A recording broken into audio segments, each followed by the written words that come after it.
Hey everyone, welcome to my YouTube channel, the home of all things weird. I just wanted to give you guys a short introduction to who I am, seeing as this is my very first YouTube video. I'm Ashley, but you can call me Mystery Ash.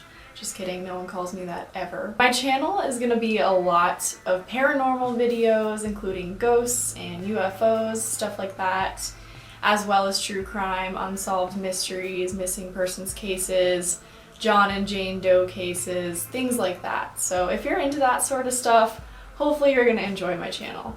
Anyway, without further ado, I wanted to go ahead and jump right into the most important part of this video, which is the case.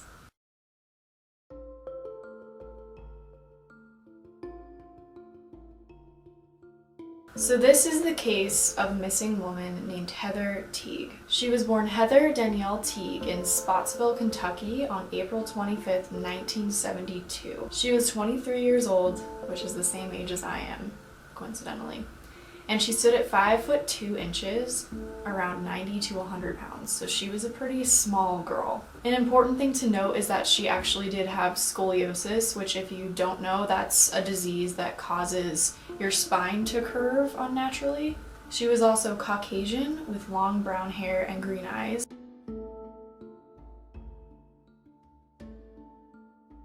And a couple other unusual things to note about her was that she had a small circular red birthmark on her right butt cheek. I know it's weird to say that, but she also had flat feet, or fallen arches is what they're known as medically. So those are the facts about Heather herself. Now let's get into what happened on the fateful day of her disappearance.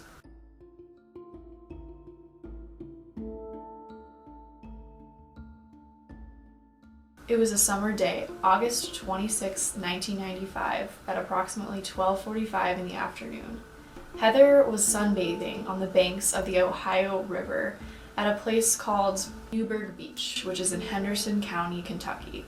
So, okay, if you guys didn't know, the Ohio River, it goes through Missouri, Illinois, Ohio, Kentucky, and Pennsylvania. Kind of goes, I don't know, I'll put a map up here so you can see what I'm talking about.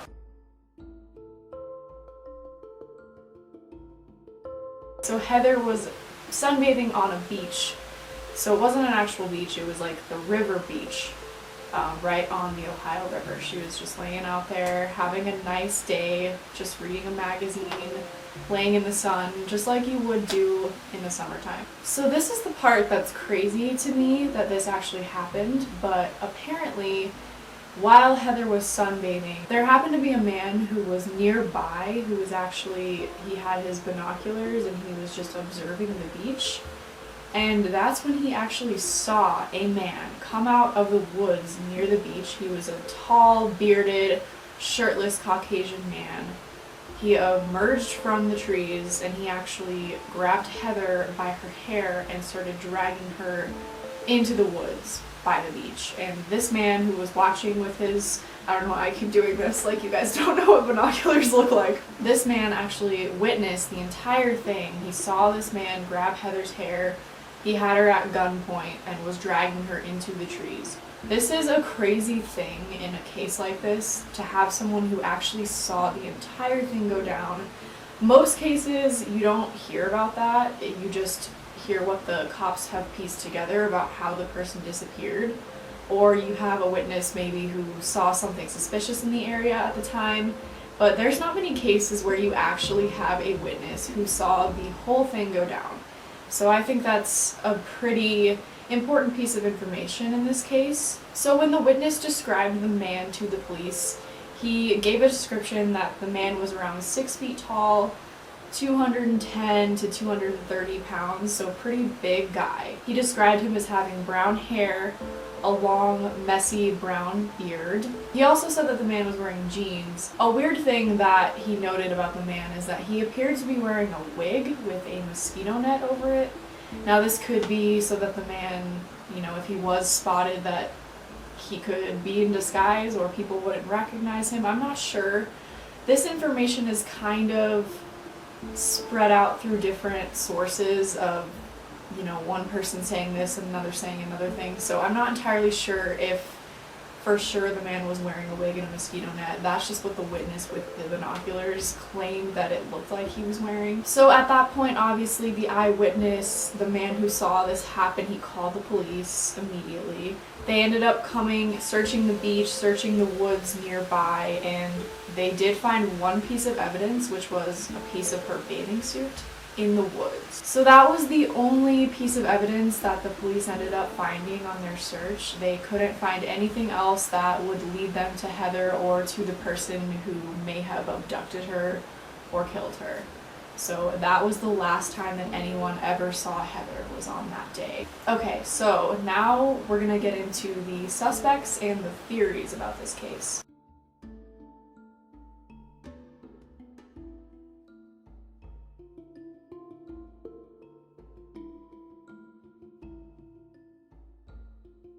So our first suspect in this case is a man named Marty Dill. So 5 days after the disappearance of Heather, the police began to receive some anonymous tips about a man named Marty Dill. He apparently fit the description perfectly of the man that the eyewitness had seen on the beach. Dill was actually a tall Caucasian man with brown hair and a brown beard.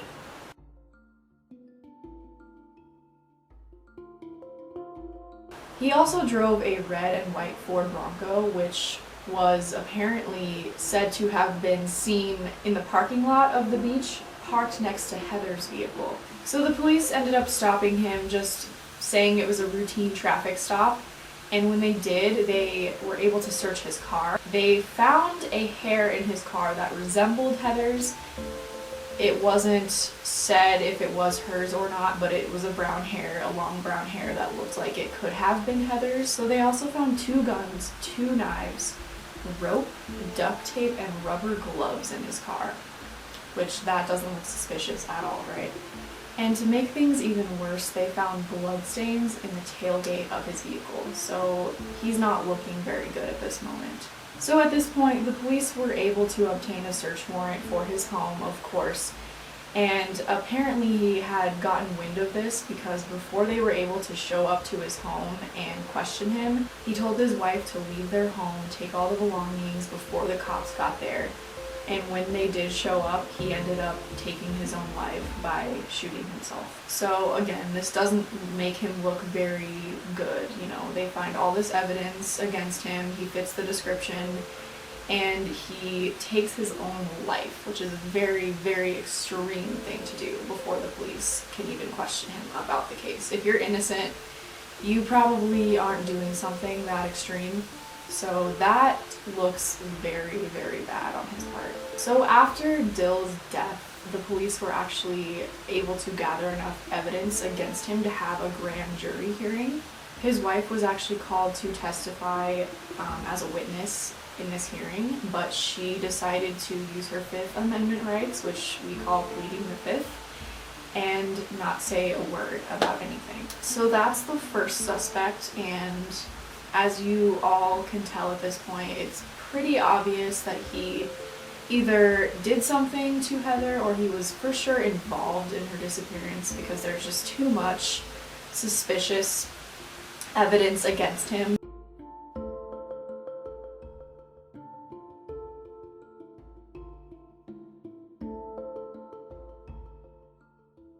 The second suspect is a man named Christopher J.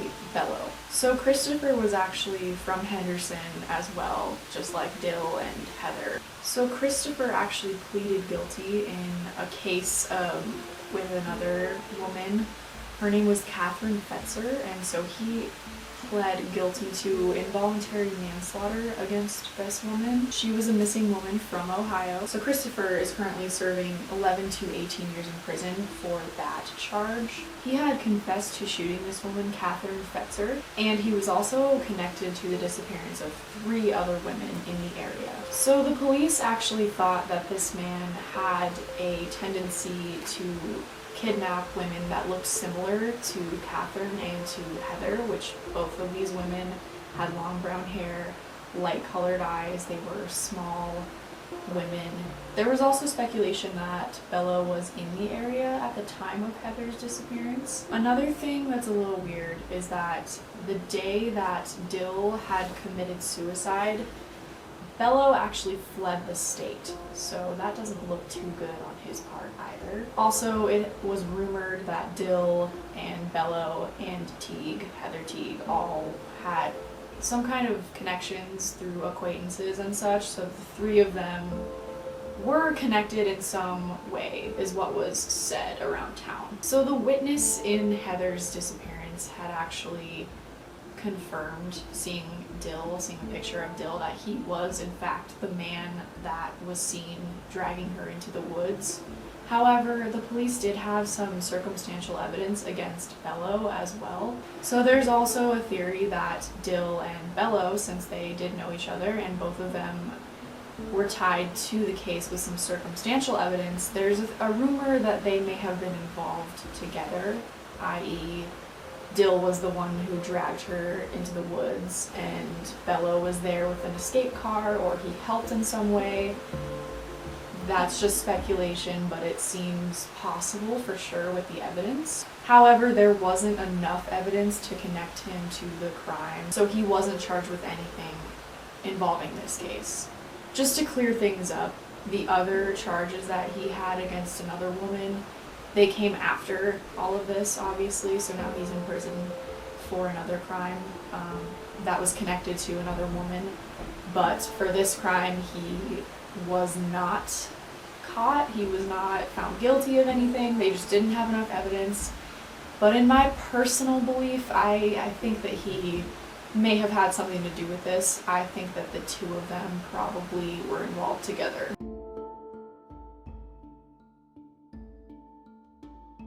So Heather's family actually had a case themselves against the police, the Kentucky State Police Department, regarding the 911 call that was made on the day of her disappearance by the witness. There was actually a hearing on June the 5th, 2017 regarding that phone call. So back in 2008, the family was able to review the phone call for the first time together, listen to it, and hear everything that was said. However, the second time they listened to it, they thought it sounded completely different than the first time. They were under the impression that they actually had two different 911 phone calls, the police did. So in 2013, Heather's mom actually filed a lawsuit against the police, claiming that they were having some kind of a cover-up going on with this case. She actually thought that they might have been focusing on the wrong suspect the whole time because of the differences in the phone calls, and I'm gonna explain those differences right now for you guys. So going back to what I had said before about the man who witnessed the crime, claiming that the suspect was wearing a wig and a mosquito net. Apparently in one of the calls, the first call, this was what was said about him. The second call, this was not mentioned at all.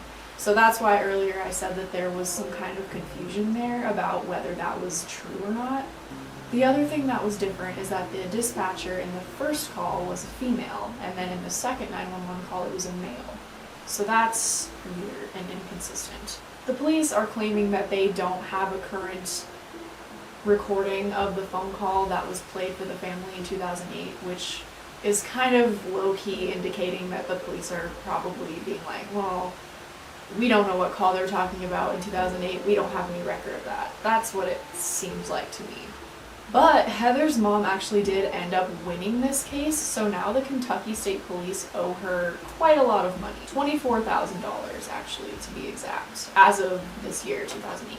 And that was just for the police withholding the 911 call from her and her family back in 2013. She won her case, good for her. Her name's Heather Teague. I hope she got some kind of something good out of that. I mean, I know it's not about the money, and I know she probably wasn't thinking in that state of mind at all about the money, but I feel like it is good because the police were being a little sketchy in this case, and they were doing some things that didn't really add up, so, you know, I think it's justified. So Heather's case still to this day remains unsolved. They have never found any remains of her body, unfortunately. The general consensus with her family, people around town, people that know of this case, is that either Dill or Bellow or both was involved in your disappearance. It's believed that she's no longer with us, which is really sad to say, but it's been a very long time and her body has not surfaced. You know, she hasn't surfaced, she hasn't reached out to her family, and in that kind of a case, it doesn't usually mean anything good. So all of my respect and my condolences go out to Heather's family and her friends, anyone that knew her personally and had a relationship with her. I'm very sad to hear of this case, and I hope that they are able to find some peace. Now, if you as a viewer or anyone you know has any information about this case, although it's old, you may have something that you feel is important to the case, you can call the Kentucky State Police. Their phone number, I'm going to put it up on the screen, it's 270-826-3312. That's 270-826-3312. Call them, you can remain anonymous if you have any information at all about this case. It's important. These cases sometimes get solved after this amount of time. I have read about cases that are even older than this that get solved because of people calling in information or people posting things on the internet. It's very possible, so it's always important to speak up if you know something. You could also call Sarah Teague, her mom. I saw this on a website that I got my information from. She's still open to hearing what people have to say. Obviously, just call her if you have something very important about the case. Don't bother these poor people. They need their privacy and they need to be left alone. But if you have something that you think is crucial for them to know about their daughter's case, her phone number is actually 270-824-8343. I'm sorry, I'm like slamming on my bed. So that's 270-824-8343, and that's Sarah Teague, Heather's mom. Heather is still technically considered missing, endangered. However, again, it's generally believed that she's no longer with us. Anyway, Heather, wherever you are, I hope that you are in peace. Thank you guys for watching my very first Missing Memoirs video. It was really interesting to find all this information. I'm really interested in cases like this. Again, I think it's super important to get them out there, whether they're small cases, unheard of cases, huge cases. Either way, it's really important to share this information. So I hope you guys enjoyed this video. If you did, give it a thumbs up, give me a comment, let me know if you have any cases that you'd like to see me do in the future, and I will see you guys in my next video. Bye.